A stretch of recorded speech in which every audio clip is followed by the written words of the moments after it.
জয় শ্রীকৃষ্ণ।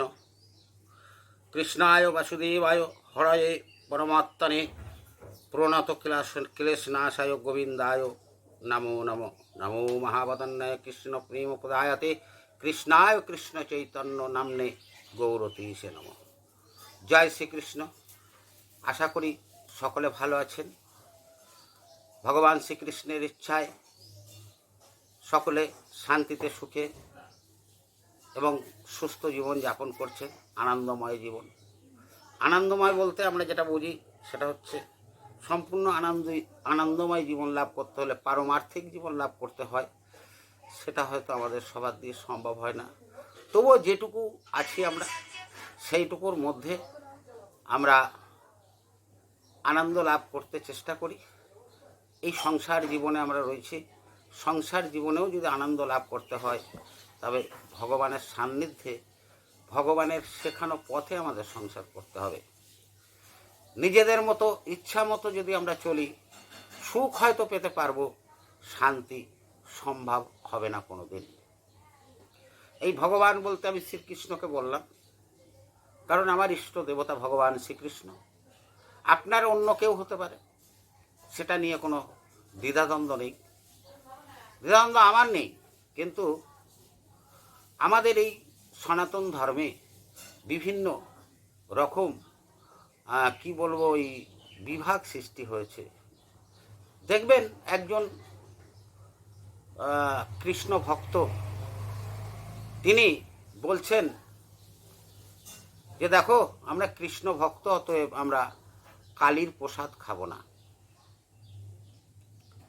তো তাদের কাছে আমার বিনীত নিবেদন, বিনীত প্রশ্ন যে কেন কালী কি অচ্যুত?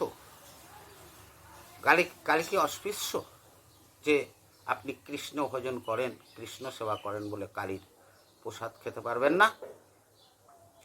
এই ধরনের কুসংস্কার আমাদের সনাতনীকে দ্বিধাদ্বন্দ্ব করে ভাঙতে ভাঙতে ছিন্ন ভিন্ন করে ফেলছে, যার জন্যে আমাদের মধ্যে একনিষ্ঠ হওয়া বা একত্রিত হওয়া সম্ভব হচ্ছে না। ভজন অন্য জিনিস, জপ তপ সাধনা, ঈশ্বর সান্নিধ্যে আসার বললাম পরমানন্দ লাভ করার একটা রাস্তা। তার আগে আমাদের একত্রিত হতে হবে। তো ভজন করতে গেলে, সাধন করতে গেলে একত্রিত হওয়ার প্রয়োজন। সেই জায়গাটাকে নষ্ট করছে কিছু কিছু মানুষ। কেন? অজ্ঞানতাবশত বলবো, অথবা কুসংস্কার বশত। আমি একজন পরমকৃষ্ণ ভক্তকে প্রশ্ন করেছিলাম যে বলুন তো, আপনি বলছেন কালীর প্রসাদ খাওয়া যাবে না, এটা কেন বলছেন? কালীকে আপনারা কি শ্রদ্ধা করেন না? তিনি বললেন না, কালীকে অসম্মান করব কেন? কালী তো আমাদের দেবী মহামায়া। কিন্তু আমরা যে কালীর প্রসাদ খাই না, তার কারণ হচ্ছে তিনি যে ব্যাখ্যাটা দিলেন, তিনি বললেন ভগবান শ্রীকৃষ্ণ গীতায় বলেছেন যে তাকে দিয়ে তবে প্রসাদ পেতে হয়। তা আমরা কৃষ্ণ প্রসাদ গ্রহণ করি, তো তা কালী পূজাতে কৃষ্ণকে প্রসাদ নিবেদন করা হয় না, ওটা কৃষ্ণের প্রসাদ না, তাই আমরা গ্রহণ করি না। আমি বললাম অপরাধ যদি না নেন, আপনারা ধরো বলছি আপনারা অপরাধ নেবেন না আমার। আমি বললাম যে দেখুন, আমাদের সনাতন পূজা পদ্ধতি যেটা আছে সেইটা সম্বন্ধে আপনার হয়তো সঠিক জানা নেই। সনাতন পুজো পদ্ধতিতে আপনি যে পূজাই করতে যান, তাতে গণেশ আদি পঞ্চদেবতার পুজো করা হয় আগে, তারপরে যে দেবীর পুজো করা হচ্ছে তার করা হয়। এই গণেশ আদি পঞ্চদেবতা, পাঁচজন দেবতা, এই পাঁচজন দেবতার মধ্যে বিষ্ণুও আছেন। বিষ্ণুর পূজা বাদ দিয়ে কোনো পূজাই করা হয় না। তাহলে আপনি কি করে বলছেন যে কৃষ্ণকে নিবেদন না করে কালীর পুজো করা হয়েছে, তাই এই প্রসাদ পাবো না? এগুলো এনাদের ভুল ব্যাখ্যা, সঠিক ব্যাখ্যা নয়। এনাদের মনে বদ্ধমূল ধারণা কেউ করে দিয়েছে, সেই বদ্ধমূল ধারণায় চলছে। এটা ভক্তির লক্ষণ নয়, এটা সাধনার লক্ষণ নয়। ভগবান শ্রীকৃষ্ণ শ্রীমদ্ ভগবদ্ গীতায় বলেছেন যে যেভাবেই অর্চন করুক, যাকেই অর্চন করুক না কেন, পক্ষান্তরে তা আমাকেই নিবেদন করা হয়। তো এদের কথায় যদি বলি তাহলে ভগবান শ্রীকৃষ্ণের কথাকে ওরা ভুল বলে প্রমাণিত করছে। এদের থেকে দূরে থাকতে হবে, অথবা এদের সঠিক ধর্ম পদ্ধতিটা বুঝিয়ে দিতে হবে, নাহলে আমাদের এই সনাতন ধর্মের মারাত্মক ক্ষতি হয়ে যাবে। আমরা ভগবান শ্রীকৃষ্ণের, আমার ইষ্ট দেবতা আমি বললাম, অন্য কারুর কালী ইষ্ট দেবতা হতে পারে, কারুর দুর্গা ইষ্ট দেবতা হতে পারে, কারুর মনসা ইষ্ট দেবতা হতে পারে, হতেই পারে, তাতে অসুবিধা কোথায়? কে বড়? আজকের দিনে আমাদের ধর্মে বেশিরভাগ মানুষ বলছে কে বড়, এই কে বড় নিয়ে তর্ক বিতর্ক শুরু হয়েছে। কেউ বলছে কৃষ্ণ বড়, কেউ বলছে শিব বড়, কেউ বলছে ব্রহ্মা বড়। আরে বাবা, বড় নিয়ে কি হবে? বড় ধুয়ে জল খাবে না। আমাদের উচিত ভগবান শ্রীকৃষ্ণের কথা মতো একজন ইষ্ট দেবতা আমার থাকবে, কিন্তু সেই ইষ্ট দেবতারই সংসারের আরও দেবতা, তারাও ইষ্টদেবের সংসারেরই দেবতা, অতএব তারাও আমার ইষ্ট দেবতার লোক।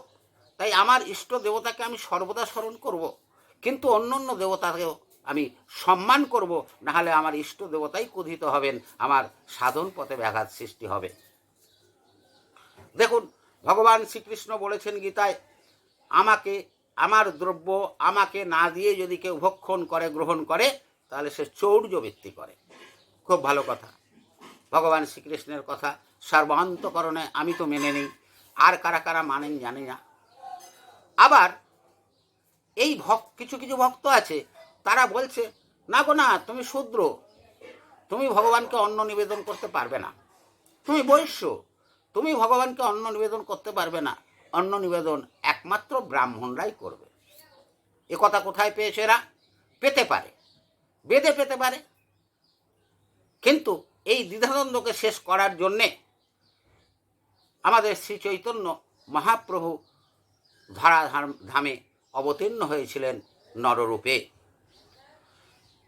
সত্যযুগ থেকে আমরা চিন্তা করলে দেখব যে তখন একমাত্র ব্রাহ্মণরাই পূজা অর্চনা, যাগযজ্ঞ, ধর্ম বিষয়টাকে নিয়ে থাকতেন। তাই অন্য ক্ষত্রিয়, বৈশ্য, শূদ্র এরা কি করত? এরা এই ব্রাহ্মণের ওপরে তাদের পূজা অর্চনা এবং দেবভক্তির দায়িত্ব দিত, তাদের নামগোত্রে তারা করত, আর এরা এদের কর্মে ব্যস্ত থাকত। তাই তখন নিয়ম ছিল ব্রাহ্মণ ছাড়া অন্যের হাতে অন্ন খাওয়া যাবে না, অন্ন ভগবানকে নিবেদন করা যাবে না। সেটা সত্যতে তা দাপর গেল। কিন্তু যখন কলিযুগ এলো, ঘরে ঘরে গুরুদেবের জন্ম হলো, প্রত্যেকে বলছে আমি গুরুদেব। এই যে ঘরে ঘরে গুরুদেবের জন্ম হলো, এই জন্মের ফলে ভগবান দেখলেন যে এই ঘরে ঘরে গুরুদেব জন্মেছে, ধর্মকে এরা বিশৃঙ্খলার সৃষ্টি করবে, বিপথে নিয়ে যাবে। মহাপ্রভু বললেন কি, গুরু কে হবে?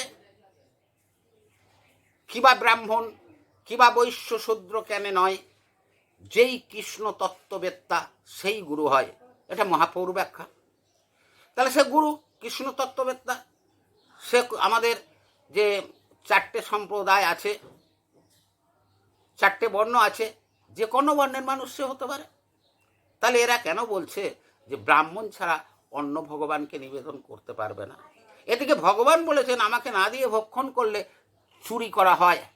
তাহলে ব্রাহ্মণ ছাড়া অন্য বর্ণের মানুষগুলো তারা কি অন্ন সেবা না করে থাকবে? সেবা করলেই তো চুরি করা হবে। এরা আবার বলছে ভগবানকে দিতে পারবে না ওরা ব্রাহ্মণ ছাড়া। এগুলো সবই আমাদের ধর্মের ভ্রান্তি।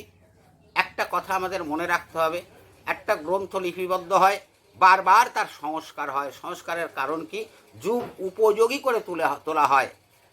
আজ থেকে 50 বছর আগে যে গ্রন্থ রচিত আছে, তখন অনেক কিছুই ছিল না, ইলেকট্রিক থেকে আরম্ভ করে। এখন ইলেকট্রিক ইত্যাদি হয়েছে, বিজ্ঞান অনেক উন্নত হয়েছে, তাই তখনকার লিখিত কিছু কিছু জিনিস এখন আর চলে না।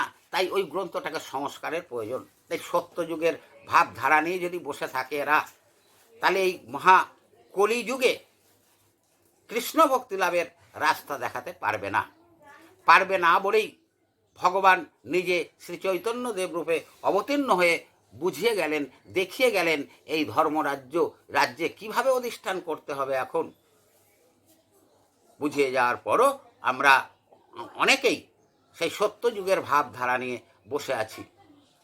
করলে সনাতন ধর্মের অগ্রগতি হবে তো না, আস্তে আস্তে সনাতন ধর্ম ধ্বংসের দিকে এগোবে।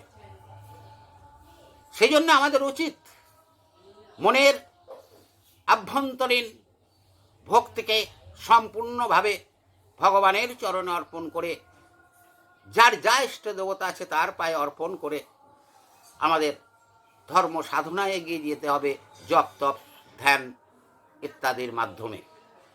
আসল কথা হচ্ছে মনকে সংযম করতে হবে, মনকে স্থির করতে হবে। মন আমাদের চতুর্ধারে ঘুরে ঘুরে বেড়াচ্ছে বলেই এই চঞ্চল মনের জন্যে আমরা সঠিক জপ ধ্যান ইত্যাদি করতে পারছি না। তাই আমাদের মধ্যে যে মহান শক্তিগুলো আছে সেগুলোকে আমরা জাগরিত করতে পারছি না, ধর্মের স্বাদও পাচ্ছি না, আর সেই পরমানন্দ লাভও করতে পারছি না। তাই সব কিছু ভুলে আমাদের উচিত সেই শক্তিগুলো আস্তে আস্তে জাগরিত করার চেষ্টা করতে হবে। কে কার পূজা করবে তার ব্যক্তিগত ব্যাপার, যে জারি করুক তার মধ্যে দিয়ে গিয়েই সে সিদ্ধি লাভ করতে পারবে। ঠাকুর শ্রী শ্রী রামকৃষ্ণ পরমহংসদেব এর একটা উদাহরণ একদম ছোট্টভাবে সরল কথায় দিয়েছেন, যে একটা ছোট শিশুও বুঝতে পারবে। তিনি বললেন যে দেখো, একটা বড় পুকুর হলে তার অনেকগুলো ঘাট থাকে, এক ঘাট দিয়ে সবাই নামে না। তো যার যে ঘাট দিয়ে সুবিধা, যে ঘাট দিয়ে সে নামতে পারে সে নামুক, অসুবিধা নেই। কিন্তু যে ঘাট দিয়েই নামুক তার আসল উদ্দেশ্য তো জল, তাই সবাই সেই জলের কাছে যাচ্ছে। মনে রাখবেন, ইষ্ট দেবতা আপনার যাই হোক, ভগবান শ্রীকৃষ্ণের কথা মতো যে যেভাবেই অর্চন করে থাকুক না কেন, পক্ষান্তরে সে আমাকে অর্পণ করে থাকে। সেই মতো আমরা যে ঘাট দিয়েই যাই না কেন, আসলে সেই পরম পিতা পরম ঈশ্বরের সেই পরম আনন্দালোকে আমরা আস্তে আস্তে গিয়ে গমন করব, মানে জল। এই জন্যে সংক্ষেপে যদি আমরা ধর্মটাকে বুঝতে পারি, তাহলে আমরা ধর্মপথে অগ্রসর হতে পারবো, ভক্তি লাভ করতে পারবো। আর না হলে সমাজপতি যারা আছে, সামাজিক কিছু মানুষ আছে, তারা এটা বড় কঠিন, তোমার দিয়ে হবে না, এই কঠিন করতে করতে আপনাদের আর কারুকে এগুতে দেবে না, সঠিক জিনিস জানতে পারবেন না, ব্রাত্য হয়ে থাকবেন। আর সারা জীবন ওই সমাজপতি বা কুলগুরুরা আপনাদের শোষণ করে খাবে। আমি বারবার বলি, আবার বলছি, কৃষ্ণ ভক্ত যদি আপনি হন, যাজন অধ্যায়ন গ্রন্থ অধ্যয়ন করুন। আপনি নিজে জানেন, অপরকে জানান। এই যাজন অধ্যয়ন পদ্ধতির মধ্যে যদি আপনি থাকেন, আপনাকে আর ভুল রাস্তা কেউ নির্দেশ করতে পারবে না, আপনি সঠিক রাস্তায় চলতে পারবেন। সাধুগুরু শাস্ত্র বাক্য চিত্তেতে করিয়া ঐক্য। সাধুগুরুর বাক্য আপনি তখন মেনে নেবেন যখন সে কোনো প্রামাণ্য শাস্ত্রে থাকবে। সেই কথাটা কেউ তৈরি করে দিল, তার মন থেকে একটা বানিয়ে বলে দিল এটা করো, এটা ঠিক না, এটা মেনে নেবেন না। তাকে সঙ্গে সঙ্গে প্রশ্ন করবেন, এটা কোন শাস্ত্রে আছে, কোথায় কোন মহান ব্যক্তি এটা লিখে গেছেন বা বলে গেছেন। সে যদি দেখাতে পারে আপনি মানবেন, না দেখাতে পারলে আপনি মানবেন কেন? কেউ বলছে এটা আমার বাড়ি, তোমার বাড়ি বাবার, ঠিক আছে, তো দলিলটা দেখাতে হবে, শুধু ঘরটা দেখালে তোমার বাড়ি হয় না। তেমনি তোমার কথাটা যে শাস্ত্র সিদ্ধ, আমাদের প্রামাণ্য শাস্ত্রের কথা, সেটা শাস্ত্র প্রমাণ দিয়ে দেখালে তবে মেনে নেব, না হলে মানব না। এই প্রতিজ্ঞা যদি আমরা করি, আর এই কুলগুরুরা আর সমাজপতি যারা নিজেদের ভক্ত বলে জাহির করে, এরা আর আমাদের ভুল রাস্তায় চালিত করতে পারবে না। আমরা ঠিক রাস্তায় চলব এবং ভগবানের পরম ধামে প্রবেশ করতে পারবো এবং পরমানন্দ লাভ করতে পারবো। যাই হোক, যেটুকু আলোচনা করলাম সেটুকু থেকে আপনার যদি এতটুকু ভক্তি লাভ হয়, এতটুকু শিক্ষা লাভ হয়, এতটুকু আপনি যদি সুপথের সন্ধান পেয়েছি মনে করেন, সেটা জানবেন আমার পরমেশ্বর ভগবান শ্রীকৃষ্ণের আশীর্বাদ। আর আমি যে সকল কথা বললাম সবার কাছে আমি ক্ষমা চেয়ে নিচ্ছি। আমার কথার ত্রুটি যদি কিছু থাকে আপনারা আমাকে আপনাদের নিজের জন মনে করে ক্ষমা করে দেবেন।